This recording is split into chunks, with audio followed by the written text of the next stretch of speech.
Kalau rumah korang cepat berhabuk, lepas tu tak tahu nak simpan pinggan mangkuk kat mana sebab kat rak pinggan bila terbuka, dia senang berhabuk kan. Macam I guna je 2 rak bertutup macam ni, senang. Bila nak ambil barang, terbuka je, slide je. Tada! Dah habis guna, tutup.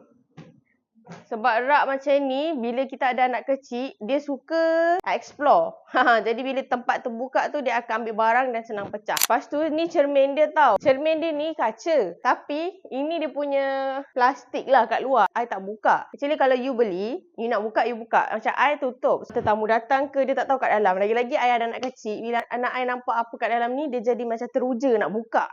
Dia nak ambil barang tu kan. Jadi, bila tutup ni, macam so nice. Macam atas ni, I buat tempat ubat. Lepas tu, I letak nak buat air, kopi ke, semua kita letak atas lah. Okay, bila bertutup ni, nampak kemas dan cantik. So, kalau korang tengah cari almari bertutup, dia ada besi dan dia ada kayu. So far, yang ni senang pasang. So, kalau korang tengah cari, bolehlah try beli macam I ni.